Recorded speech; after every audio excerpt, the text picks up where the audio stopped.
Kalau aku buka makna yang sebenar-benarnya, makna hakikinya, dia orang kata Bang Hadi sesat. Sebab tak sama dengan orang-orang. Jadi Bang Hadi tak buka lah. Karena kalau dibuka ni rahsia ni, menangislah seluruh alam ni. Menangislah apa yang ada di bumi dan apa yang ada di langit dan di antaranya. Kalau dibuka rahasia, innalillah wa innalillah ilaihi rajiun. Ini lebih berat daripada 2 gunung Uhud. Maka air mata daripada alam ni akan menjadi lautan yang besar karena menerima, mengetahui rahasia daripada innalillah wa innalillah ilaihi rajiun. Orang syariat kata datang daripada Allah, kembali kepada Allah. Itu kan? Kita buat kaji syariat aja lah. Ya, tak payahlah tinggi-tinggi sangat ilmu ni. Kalau Bang Hadi buka, dia kata Bang Hadi sesat. Sebab apa? Sebab tak sama. Orang-orang yang biasa-biasa cakap ni, bukan itulah Bang Hadi ni bawa ayat baru lah. Sebab apa?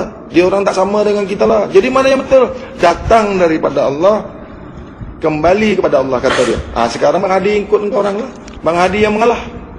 Kenapa? Bang Hadi takut dicakap sesat. Sebab tak sama. Orang-orang kebanyakan, cuba bila kita datang tempat orang tempat orang meninggal kan, mesti dia panggil inna lillah wa inna lillah ilaihi rajiun. Maknanya kita dah tahu dia itu datang daripada Allah dan mesti kembali kepada Allah.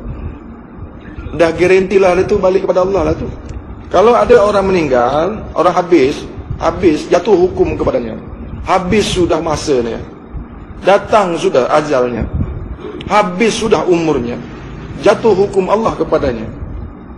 Lalu kita ucapkan inna lillah wa inna lillah ilaihi rajiun. Maka kita dah tahu, dah garanti dia balik kepada Allah dah. Dah garanti. Betul kata. Kalau dah tahu, dah betul itu garanti masuk kepada Allah, dah garanti bagi balik kepada Allah, barulah kita boleh inna lillah wa inna lillah ilaihi rajiun. Banyak orang syariat mengkaji daripada, mengupas daripada inna lillah wa inna lillah ini, bagi balik kepada Allah semua. Bagi pulang aja kepada Allah. Terserah Allah aja, dia cakap. Okeylah. Tak payahlah dikaji lagi. Kalau dah balik semua kepada Allah, dah kita ni dah tak nak tahu semua, bagi balik aja semua. Terserah Allah saja, macam itu kan? Lagi senang itu. Saya ni tak nak tahulah. Bagi saja dengan Allah semua, bagi balik aja dengan Allah. Kan? Tak payahlah kaji innalillah ni. Balik tak balik kepada Allah pun balik juga kepada Allah kan? Ini kan banyak. Tak nak tahu. Balik ke, tak balik ke? Janji kita panggil innalillah wa innalillah. Sebut ajalah. Tapi kenyataannya, apa kenyataan yang sebenarnya? Kenyataan yang benarnya itu apa? Dusta, bohong. Kita tahu sebenarnya bahwasanya jab jenazah ni nak dibawa keluar, dah tahu kita mesti hantar kat kubur punya ni. Mesti kan? Kenapa cakap innalillah wa innalillah? Cakaplah datang daripada Allah, balik ke kubur. Datang daripada Allah, balik pergi kubur. Barulah betul. Kerana seseorang yang mengucapkan innalillah wa innalillah ilaihi rajiun, nampak benda ni masuk dalam kubur, dusta tak? Allah dengar. Allah dengar ni. Kita cakap innalillah wa innalillah ilaihi rajiun. Lepas tu kita hantar pergi kubur. Macam mana kakak? Betulkah tak betul yang kita cakap? Ini bagaimana pertanggungjawaban ucapan kita ni? Yang kita cakap ni tak ada tanggungjawab lah. Mesti Allah pertanyakan. Dulu semasa kawan kau, family semua, saudara, kawan kau mati, meninggal, wafat, apa yang kau cakap? Nanti kita mati akan ditanya. Kita mati esok, mesti ditanya. Malaikat kan dengar apa yang kita ucapkan kan? Kiraman wal katibin. Mesti dia tahu. Ya Allah, ini dulu orang ni dia cakap innalillah wa innalillah ilaihi rajiun. Dia sebagai saksi bahwasanya yang meninggal tu mesti kembali kepada Allah. Sebab dia sudah bersaksi ya Allah. Dia tahu ini orang pasti balik kepada Allah. Tapi selepas itu dihantar masuk dalam kubur. Ini saksi palsu, ya Allah. Ini pendusta. Tak percaya, nanti dekat dalam kubur baru tahu. Mesti sama-sama kita bukti. Nanti bila kita dah meninggal, barulah kita tahu. Si jenazah ni pula, yang meninggal ni pula, yang mati ni, si mati tadi ni, dah masuk dalam ni kan, masuk dalam kubur kan. Semasa sebelum dia dihantar ke kubur, kan letak dekat ni, dekat hall ni kan. Biasa kan? Tengok orang meninggal, kan letak dekat dekat tilam, bagi tilam kan, tidur kan. Datang ramai dia. Kawan semua datang. Sanak saudara semua datang kan. Banyak datang. Banyak yang sebut innalillah wa inna ilaihi raji'un. Tapi yang meninggal ni, dia dengar tu. Sebab ruh masih ada. Yang mati itu jasad, zahir yang mati. Maka yang mati ini berharap-harap akan dikembalikan kepada. Dia tahu tu, dia dengar tu. Cuma jasad ni mati, jasad ni dah tak berdaya. Habis, roh ni dah keluar daripada jasad. Tapi yang roh ni tak mati. Yang mati itu jasad. Maka roh ni tadi, roh kita tadi, dia dengar. Senanglah roh ni, gembiralah dia. Roh yang mati tadi ni dengar orang panggil inna lillah wa inna ilaihi raji'un. Roh si mati tadi sangatlah dia bergembira. Sangat-sangat dia suka. Sebab apa? Dia dengar dia akan kembali kepada dah banyak ni kan. Dimandikanlah jenazah ni, dibawa pergi mandi. Kan biasa tu orang meninggal kan dibawa pergi mandi kan. Macam mana jenazah ni dimandikan? Dibuka tak pakaian dia, baju dia. Roh tadi ni ada di situ. Roh orang yang meninggal ni, orang yang mati ni, tengok jenazah dia tu dimandikan. Jenazah ni, orang yang dah mati, ketika jenazah si mati ni nak dimandikan, itu rohnya melihat. Dia tengok tu. Kenapa orang dah meninggal ni harus dimandikan? Mengapa? Belum mandi kah? Atau dia tak pernah mandi kah? Atau tak boleh mandi seorang kah? Kenapa harus dimandikan? Sebab nak dikapankan. Kalau jenazah ni sebelum dia mati, dia dah mandi, nak dimandikan lagi kah? Umpama ni ada seorang jenazah, macam umpamanya Bang Hadi ni lah nak mati. Umpamanya Bang Hadi nak mati.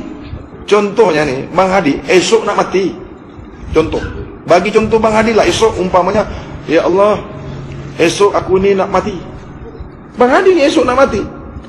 Sebelum Bang Hadi mati, sebelum Bang Hadi ni mati, putus nyawa, sakaratul maut, Bang Hadi panggil anak isteri. Wahai istriku, wahai anak-anakku, istriku yang ku kasih, istri yang ku cintai, yang lama hidup kepadaku, yang kita ini sudah hidup bersama. Sekian tahun, sekian puluh tahun kita ini hidup bersama. Tibalah saatnya esok aku ini akan berpulang kepada Tuhanku. Sampailah hukum Allah kepadaku. Habislah sudah masa yang dibagi Allah kepadaku ini. Cukuplah sudah masa yang ditetapkan Allah kepadaku. Maka esok akan jatuh hukum Allah kepadaku. Aku akan kembali kepada Tuhanku. Aku akan kembali kepada empunya diri aku. Ruh kembali kepada empunya ruh. Asma kembali kepada empunya asma. Af'al kembali ke empunya af'al. Sifat kembali ke empunya sifat. Zat kembali ke empunya zat. Inilah yang paling sempurna kembali kepada Allah. Jadi yang paling sempurna kembali kepada Allah itu mesti kesemuanya kembali. Kalau yang empat ni, salah satu daripada yang empat ni tak kembali kepada Allah, maka ini kembalinya tidak sempurna. Daripada asma, af'al, sifat, zat, tidak semua kembali kepada Allah. Inilah kembali yang tidak sempurna. Jadi Bang Hadi esok nak putus nyawa ni, roh ni nak keluar, Bang Hadi panggil isteri Bang Hadi. Wahai istriku yang ku kasihi, yang ku sayangi, yang ku cintai, esok habis sudah umurku, aku sudah dibagi tahu Tuhanku, Bang Hadi akan berpulang ke rahmatullah. Maka aku berpesan kepada engkau wahai istri, apabila esok sampai hukum kepadaku, putus nyawaku, maka sebelum aku menghadap kepada Tuhanku, aku akan mandi dulu, bersih sebersih-bersih. Aku akan mandi air 7, aku akan mandi air 9, aku akan mandi air jenazah, aku akan mandi dengan air yang suci lagi mensucikan. Ingat wahai istriku, aku dah selesai mandi. Setelah aku mandi, aku berwudu. Setelah aku berwudu, aku melaksanakan solat. Solat akhirul daripada umur. Solat taubat. Solatun khasiun. Solatun fa'ilun. Solatun daimun. Solatun tahajjuh. Solatun terakhir umurku akan menghadap kepada Tuhanku. Aku sudah laksanakan semua solat-solat ini. Dan aku sudah berpuasa. Dan aku sudah berzakat. Dan aku sudah bersedekah. Dan aku sudah melaksanakan haji. Aku sudah selesaikan semua hukum-hukum Allah. Maka apabila besok sampai hukum Allah kepadaku, kau tak payah lagi memandikan, kau tak usah lagi menyembayangkan aku, sebab aku sudah sembahyang, sebab aku sudah mandi. Nah, kalau ada berpesan-pesan seperti ini, apakah nak dimandikan lagi? Si jenazah tadi nak berpulang kepada Allah, dah berpesan kepada anak saudara, nak dimandikan lagi, nak disembayangkan lagi. Apakah yang menyembayangkan jenazah ini lebih bagus daripada orang yang meninggal ni?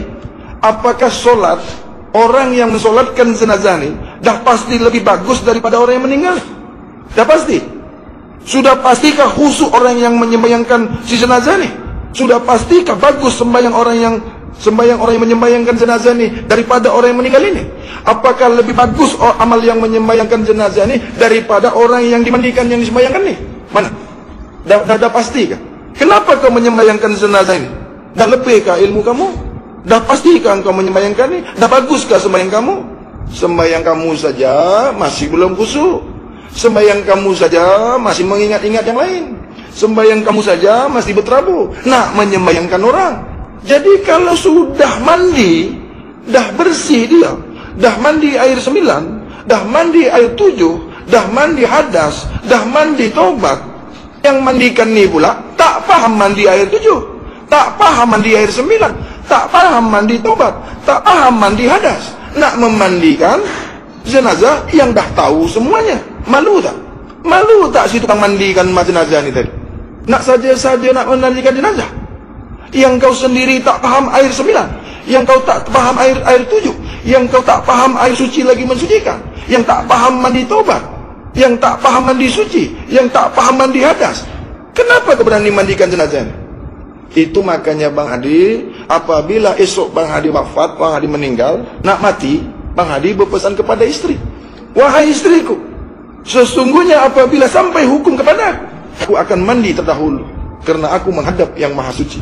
Aku akan bersihkan semua daripada batang tubuhku. Sesungguhnya dikala hidupku, aku tak pernah memakan yang kotor-kotor. Aku tak pernah memakan yang bangkai-bangkai. Aku tak pernah makan yang berdarah-darah. Aku tak pernah makan yang boleh berjalan. Aku tak pernah makan yang pandai berkawin. Aku tak pernah makan yang ada nafsunya. Aku tak pernah makan yang ada wajahnya. Aku tak pernah makan yang ada yang boleh mendengar. Aku tak boleh makan yang boleh pandai berak, yang pandai buang najis. Aku tak pernah makan wahai istriku. Aku dah menjaga daripada zahirku, aku dah menjaga daripada batinku, sampai hukum Allah kepadaku. Jangan kau mandikan lagi aku ya.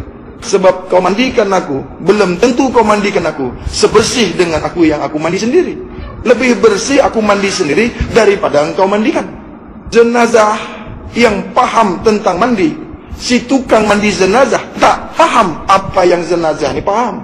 Lebih paham jenazah ni daripada si tukang mandi. Ini banyak terjadi. Itu makanya Bang Hadi berpesan, meninggalkan wasiat, apabila aku mati esok, jangan kau mandikan. Sebab aku pandai memandikan diriku sendiri. Jangan kau solatkan aku, karena sebelum aku mati, aku dah sedia solat. Karena solatku, akulah yang paling tahu. Maka banyak ahli-ahli yang memandikan jenazah ini, sebab dah biasa, sebab dah pada umumnya, tahu tak tahu, jenazah ni pun dimandikan. Terbukalah aurat jenazah ni tadi.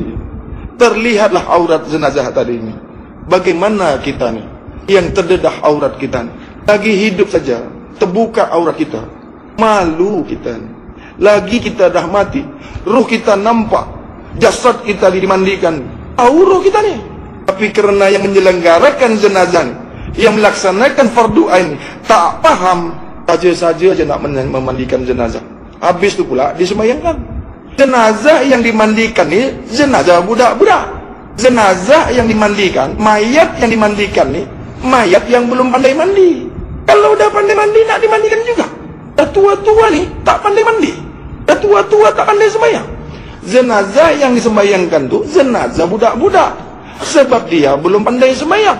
Sebab dia belum mengerti sembahyang. Sebab dia belum paham sembahyang. Maka disembayangkan jenazah itu. Adakah orang yang dah paham sembahyang nak disembayangkan lagi? Apakah yang menyembayangkan jenazah ini lebih bagus sembayangnya daripada yang mati tadi? Jangan-jangan yang menyembayangkan jenazah ini sembayangnya itu tak betul juga. Siapa yang kena? Siapa yang kena? Jenazah bukan? Yang menyembayangkan jenazah ini sembayang dia selama dalam hidup ini tak betul, tak khusyuk, tak paham sembayang, nak menyembayangkan jenazah. Ini banyak terjadi kan? Maka menangislah mayat di pintu kubur. Ya Allah, aku ni dah mandi tadi, tapi aku ni masih dimandikan orang tak paham juga. Aku dah sembayang tadi ya Allah, masih juga aku disembayangkan kerana dia tak paham, kerana dah kebiasaan, kerana dah selalu orang buat ikut-ikutan. Itu makanya Bang Hadi selalu berpesan kepada istri macam tadi itulah, jangan kau mandikan aku, jangan kau buka auratku di tengah halayak ramai. Jangan wahai istri, jangan kau suruh orang menyembayangkan aku, sebab aku dah sembahyang. Jangan, tunggu 7 jam.